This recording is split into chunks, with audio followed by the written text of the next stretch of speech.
Bonjour, alors aujourd'hui, comme vous pouvez le voir, j'ai une petite caméra, enfin un caméscope, donc de la marque Sony, et je vais vous le présenter suite à une demande d'un abonné qui souhaitait avoir plus d'informations sur ce petit caméscope, et c'est avec plaisir que je la fais. Enfin la vidéo, voilà. Donc il faut savoir que bon déjà le caméscope s'appelle HDR CX250E. Donc le prix c'est j'ai un trou de mémoire, c'est 340 euros.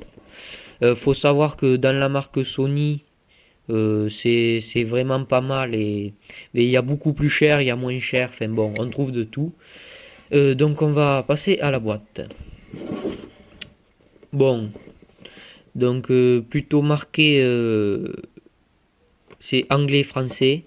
Voilà, l'écran il est tactile. Enfin bon, la boîte elle est assez petite. Donc vous voyez, donc ça filme bien sûr en Full HD. Bon, on a les informations principales.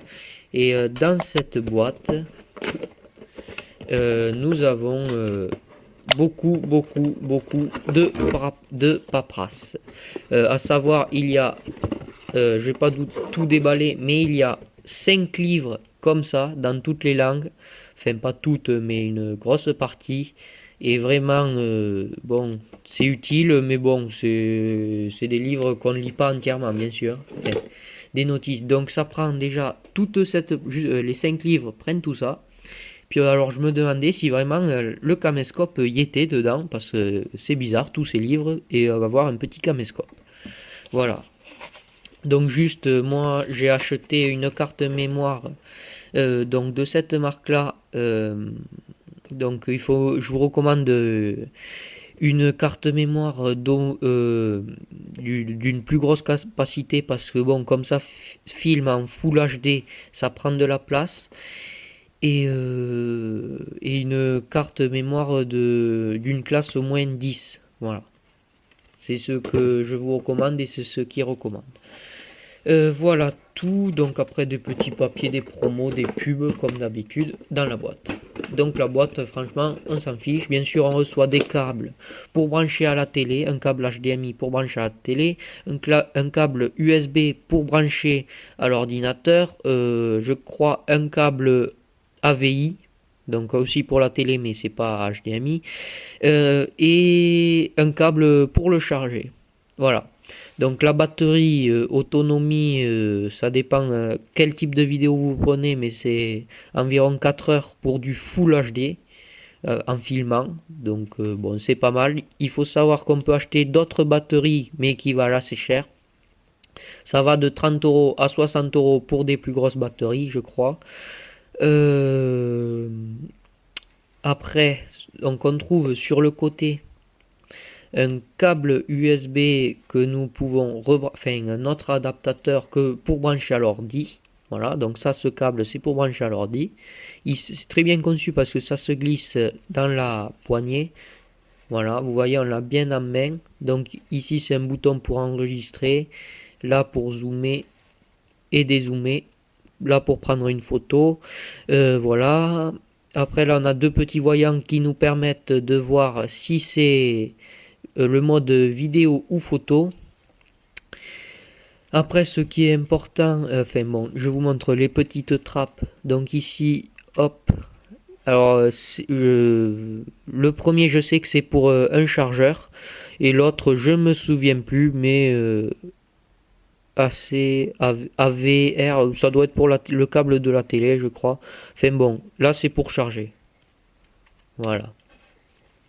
Devant, nous avons les microphones. Donc, bon, les micros. Franchement, vraiment pas mal le son. Donc, dessus, je vous ai dit, hop, le zoom, le mode photo. Et là, pour sélectionner le mode. Là, non, dessous, juste avant. Le compartiment de la carte SD. Voilà, donc ici. Vous voyez, une petite trappe. Dessous la vis 10 mm, je crois qu'elle fait en diamètre. Enfin bon, c'est tous les trépieds photo ont ça. Enfin voilà. Ce n'est pas fourni avec, bien sûr. Et donc à l'intérieur, quand on l'ouvre, il s'allume. Donc on peut voir déjà des traces de doigts. Quand on l'ouvre, il s'allume. L'écran est orientable jusqu'à 180 degrés pour pouvoir le mettre comme ceci. Et le plaquer contre, voilà, le plaquer contre. Vous voyez, donc il y a une vraiment bonne qualité d'image. Bon là, c'est prêt, bon, voilà, on voit vraiment bien. Je peux filmer dehors. Bon, c'est à travers une vitre, mais vous voyez que il y a une bonne qualité d'image. Voilà, l'angle est assez grand. Donc bon, c'est pas le point. Donc pour éteindre, on peut aussi appuyer sur le petit bouton Power et on l'éteint. Alors, quand on ouvre l'écran, la caméra s'ouvre et nous permet d'accéder aussi pour brancher un microphone, le câble HDMI et celui du milieu, ça me paraît d'être un câble USB, mais enfin bon. Voilà. Et là, ça diffuse le son quand on peut regarder les vidéos.